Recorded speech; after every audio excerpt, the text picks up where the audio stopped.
السلام علیکم ورحمۃ اللہ وبرکاتہ۔ الحمدللہ، آج کے اس ویڈیو میں ہم بات کریں گے کہ اسلام نے ہمیں سونے کے کیا کیا آداب سکھائے ہیں۔ نبی کریم صلی اللہ علیہ وسلم نے ہماری زندگی کے ہر پہلو کے لیے بہترین رہنمائی فرمائی ہے۔ آئے جانتے ہیں کہ ایک مسلمان کو سونے سے پہلے اور سوتے وقت کن باتوں کا خیال رکھنا چاہیے۔ پہلا ادب یہ ہے کہ مسلمان کو وضو کر کے سونا چاہیے۔ رسول اللہ صلی اللہ علیہ وسلم نے فرمایا، جو شخص پاکیزگی کے ساتھ سوتا ہے، جب وہ رات میں اٹھ کر دعا مانگتا ہے تو اللہ تعالیٰ اس کی دعا قبول کرتا ہے۔ دوسرا ادب یہ ہے کہ سونے سے پہلے مسواک کر لی جائے یا دانت صاف کر لیے جائیں۔ تیسرا ادب یہ ہے کہ قرآن کی چند صورتیں پڑھ لی جائیں۔ نمبر 1 سورہ اخلاص، نمبر 2 سورہ فلق، نمبر 3 سورہ ناس۔ ان تینوں کو پڑھ کر اپنے جسم پر پھونک مار لینا چاہیے۔ اس طرح سونے سے پہلے آیت الکرسی پڑھ لینی چاہیے تاکہ پوری رات اللہ کی حفاظت میں رہیں۔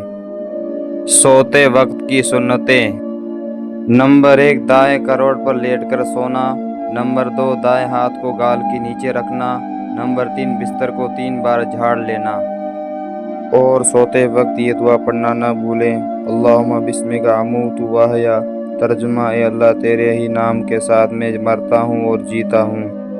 رات میں آنکھ کھلنے پر اگر نیند کے دوران آنکھ کھل جائے تو یہ دعا پڑھنی ہے: الحمدللہ الذی احیانا بعد ما اماتنا والیہ النشور۔ ترجمہ: سب تعریف اللہ ہی کے لیے ہیں جس نے ہمیں موت کے بعد زندہ کیا اور اسی کی طرف لوٹ جانا ہے۔ صبح جاگنے کے آداب: نمبر 1 فجر کے وقت فوراً بیدار ہونا، نمبر 2 تازہ دم ہونے کے لیے چہرے پر پانی ڈالنا، نمبر 3 فجر کی نماز کے لیے مسجد جانا۔ پیارے بھائیوں اور بہنوں، اسلام نے ہمیں یہ سکھایا ہے کہ سونے جیسا عام عمل بھی عبادت بن سکتا ہے اگر ہم ان آدابوں پر عمل کریں۔ اللہ تعالیٰ ہمیں ان سنتوں پر عمل کرنے کی توفیق عطا فرمائے۔ اگر آپ کو یہ ویڈیو پسند آئی ہو تو اسے لائک کریں، شیئر کریں اور مزید اسلامی معلومات کے لیے ہمارے چینل کو سبسکرائب کریں۔ السلام علیکم ورحمۃ اللہ وبرکاتہ۔